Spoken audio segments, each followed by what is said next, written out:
Okay, so next I want to bevel and hinge the rudder, and I'm doing this before I do the elevators and the stab, just so I can properly establish the cutouts for those elevators. I do get a bit of a template made, but I want to confirm this with the actual rudder just to make sure that, you know, I'm going to have enough cutout. I don't want to go ahead and start cutting this out of the elevator and then find out after the fact, oh, it was too much or too little, and then I got to do a bunch of rework. So I'm going to go ahead and do the beveling. I'm going to do the same process on this that I did on the wings. You know, center line, mark the angles, and then bevel it out with the planer and the sander. I will double bevel both the fuse and the rudder. Trying to get about 45 degrees deflection. So probably 25 and 20 or you know, 30 and 15, something like that. I'm not gonna go so far as to remove all of the capping. Okay, so I got my lines marked, ready to go. There's the rudder. You'll notice I have twos because I changed my mind. I'm gonna split the throw between the rudder and the fuse, so 22.5 degrees on each. That's how much I'm gonna take off the tail post. Yeah, it's pretty substantial, but that is there is still some material in behind here left glued to the fuse. So I'm just going to go ahead and basically do this with a sanding block completely, because you can't really use the planer. And on this one I'm just going to use the planer and then sand it down like we did on the other parts. Got the beveling done. There's the rudder and tail post. So the tail post, you know, I'll eventually glass that with like 3/4 ounce or really light glass just to finish up for paint.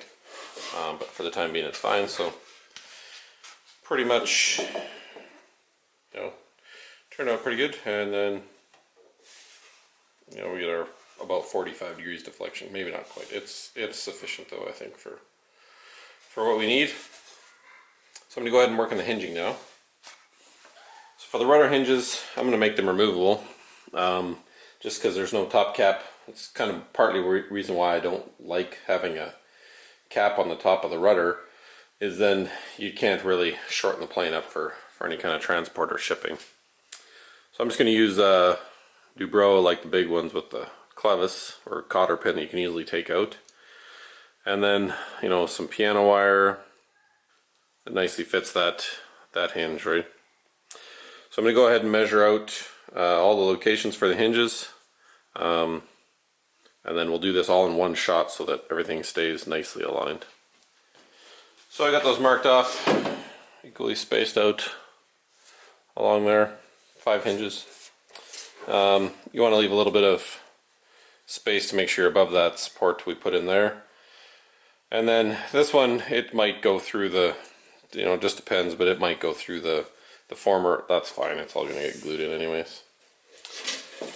And do the hinging, I'm going to use this tool here, just because it's a little bit thicker and it sort of matches these thickness of hinges. So really I'm just going to pry it in, carve some out, do that along both the rudder and the fuselage, and then we'll go ahead and test fit all those hinges up. Okay, so finished up all the hinge slots there. Now I've also went and taken my little square sanding tool, and I just recessed, reliefed out here. Kind of hard to see, but put a little relief, and that's just really to accommodate the you know, where that thickness of the hinge line is, just so that we can get a nice tight fit, minimal hinge gap on the rudder. So next thing, we're going to trowel fit all the hinges in. So you go ahead and put these all on the support pin and put them in as one unit. So we got all the hinges on the hinge wire. So put these all in as a unit like this. I'm not going to glue them in now, just going to trowel fit it. When we do glue it in, we will glue it in with one wire. But just going to see how everything fits up. Okay, so got all the hinges put in. So our pin goes through there nice, and everything lines up. It's pretty snug in there. We'll have to probably do some adjustments when we do the final hinging just to make sure, you know, we can get it in and out easily. Hinge gap looks pretty good. We got nice, good range of motion. So at this point, I'm going to go do a bit of, maybe not finish sand it, but I'm going to do, you know, try to get it close. I'm going to tape up around the whole side of here, just so I'm not sanding over the fuselage too badly. And then I'm going to put this in line and start doing the rough shaping on the rudder. Okay, so there's quite a bit of shaping to do at the top here. Rudder's fairly centered, and then there's not so much on the bottom. I've made this bottom flush with the bottom of the fuse, so I've left more on the top to shape. So I'm just going to go ahead and work this over to get it pretty close. You know, we can do the finish work on it before we go to paint it. So for now, it doesn't have to be exactly perfect, but just to get it fairly close. There's the rudder, basically rough shaped, so nicely curved on the top here, and I've left it kind of, you know, just curving over a bit. So it's still got a bit of an upward angle on the top of that fuse, and then just round. It's fairly flat in the bottom still, but just sort of rounded just to match this piece, because this is also flat down here where the tailwheel will go. So nice movement both directions, super free. So we do have about our 45-degree motion. Now that we got that done, you know, back to our template, we can kind of confirm that geometry that I got there is close. So really that's going to sit kind of up in that area there, and you know, there we go. So it's pretty much on the money. Depending on exactly where that lives, it might not let us get all the way back, but it'll be pretty close. Okay, so next piece on the rudder to do. Now we've got it rough shaped out here. I'm going to put the tail wheel in. I'm going to use the tail wheel that comes in the kit, just the MK style. Again, I've used niche yoke styles, I've used MK styles, used all kinds. They all work good. But just to keep in line with the video of doing it all with the kit parts, I'm going to use this one. So the MK style, we really need to drill a relief hole into the bottom of the fuse to put this little bearing block support they've got for the tail wheel. So we're going to go ahead and do that, and then really it's just the two holes for the retention screws that are going to go in there. So I'm just going to use a Dremel tool just to drive down through there, and then just pilot drill those two holes for those relief screws. Okay, so I've drilled out the relief hole there, and then the two pilot holes for the screws, so that tail will sit on there just like so. So then go ahead and find some screws. There's no screws included in the kit, but you just want a screw that doesn't, you know, it's gonna fit that hole, right? And go ahead and drive those in there, and then I usually use a bit of thin CA on the threads after I've went in once with the screws, just to harden them up so they can't strip out. Okay, so all screwed in, that's what it looks like. We will put a little, I'll just use a carbon rod in here. Once we're done covering, I'll just glue that into the bottom of the rudder here in the right spot, and that pin will guide this. When your rudder's moving left or right, it'll guide that steering. Right. Now, one last thing we got to do here is we still have this hinge pin. So I want to recess this hinge pin into the bottom of the rudder here, and then we'll just tape it on. That's how we'll do it. So I'm just going to do a little groove in the bottom here and do a 90-degree bend in that pin, and then cut it off to length at the top. So I've just put a little groove in there, the Dremel, just by hand, and then I've bent this 90 degrees. So this is just going to go down there, just slide right into that groove, and then all I'm going to do is I'm just going to tape that. So we'll cover that, put that groove in there, and then I'll just use a bit of tape over top of that, and then really this is just going to sit there and hide it.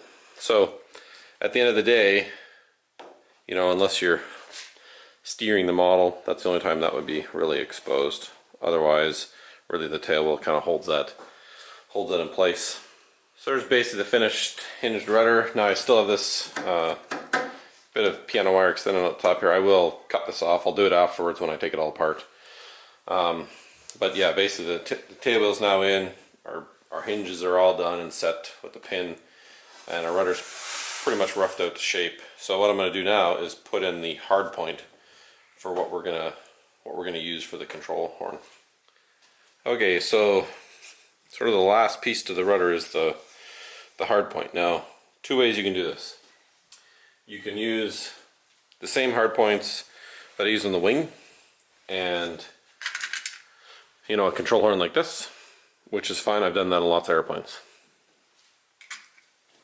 I'm not going to do that on my rudder or my elevators. I'm going to use a control horn like that, the through kind.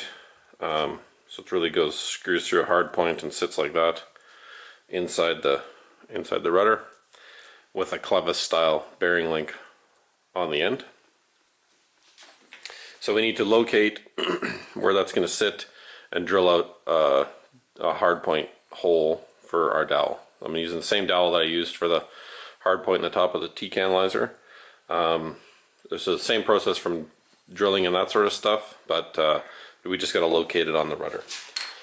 So to do that, I got my servo in here, I got my horn on. In this case, I'm using a Dubro, one of their reinforced horns, all the way out at the bottom. I find for how I like the setup, that's what I need to get the throw.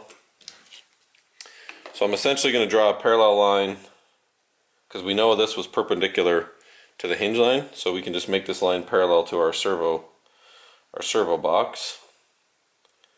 And I'm going to draw a line basically straight through the horn. Again, you can be a little bit closer, it doesn't really hurt. So this is effectively our push rod line right there. So once we have that, we sort of need to figure out where the center of this is going to be over the hinge line. Now, because the rudder's got a fairly big gap due to the bevel, and that's because the trailing edge is so thick, sometimes you can't get this right over the hinge line without having your dowel kind of halfway through the bevel. I don't like doing that. I'd rather have it behind the hinge line and have this hard point solidly through that leading edge capping. So in this case, I've measured this from base to the center of the bolt, so where it's going to be centered to the clevis rotation point is about 7 millimeters. So if I were just to go 7 millimeters back from roughly the center of the hinge line, we would be right there. So that's not going to work, right? I'm going to have half that dowel kind of drilled through, and I got to bevel it off, and it's potentially going to have some interference. There's this big washer on the bottom, so I don't like doing that. So all I'm going to do is I'm just going to set this dowel back basically flush with where our capping bevel sort of stops. So that's how I'm going to center that up. So to do that, I'm just going to use a hole guide to help me out. So just using my hole guide, I marked off where that needs to be drilled from. So that'll get us pretty close.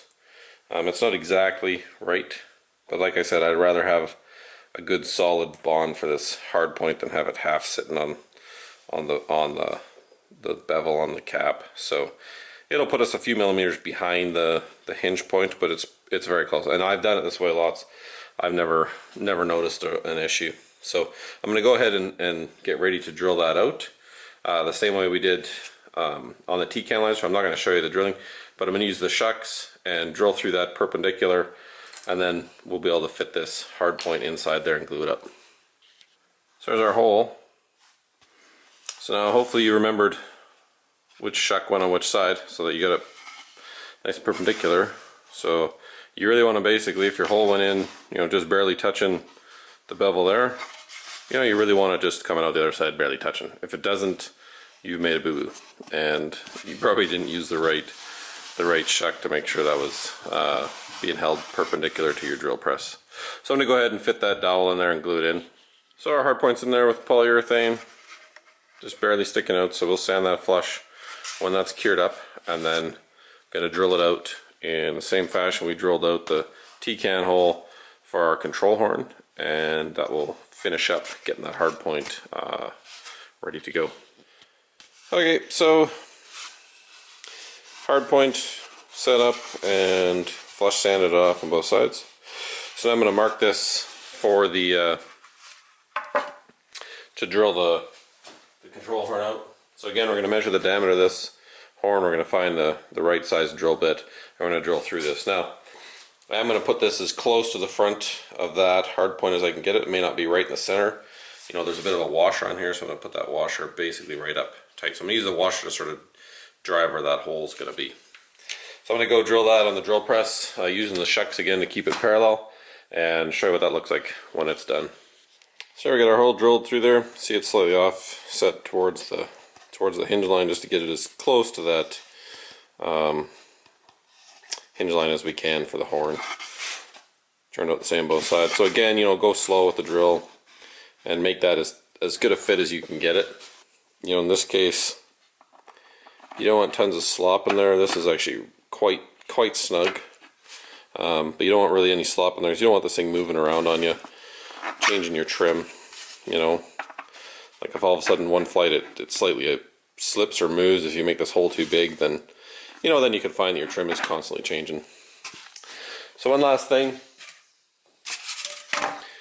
with these style of horns, they are a flathead screw, so I'm going to countersink on the other side. So, you know, this is the side this horn is going to come out this way, you know, with the control on this side. So I'm going to countersink the other side. So I'm just going to show you how I do that. Okay, so to countersink that, I'm just going to use a drill bit. So the diameter of this is 0.228, so this is a 0.228 drill bit. So really, the end of that drill bit, you know, all drill bits are sort of tapered a bit on the flute, right? So they got kind of a taper on that flute part. So if you drill just to kind of where the edge of that taper gets you to, you'll basically get a nice countersink. It won't be exactly perfect. If you really want to get it exact perfect, you got to get a countersink bit, but a drill bit does a nice job. So I'm just going to go ahead, and remember it's on the opposite side of your horn. I'm just going to go ahead, I'm going to very gently drill down until I get that countersink. So there's our countersink. So if we push that all the way in there, we should end up with a nice flush fit. So there we go, got the horn in. You'll see the countersink, you know, nice flush fit. It's basically hidden in there. If you really wanted to get super tricked out when you cover it, you could actually put a little piece of covering over top of that and hide it completely. There's the other side. You know, pretty much right on the hinge line is where that little washer support is at. That's kind of what I was going for. You know, and then we're a little bit behind the hinge line, but not too far. So I'll go ahead and throw this back on the model, and you can see what it looks like. So there it is on the model. So as you can see, there's no real interference there. Fits nice all the way across. We got nice range of motion on that hinge line. You know, and it's nice in line with where our servo is going to be. So really, all you'll be left to do, take it out, do your covering, and then just position the horn, you know, for your own personal settings. So that's going to take care of the rudder work until we start the finishing process.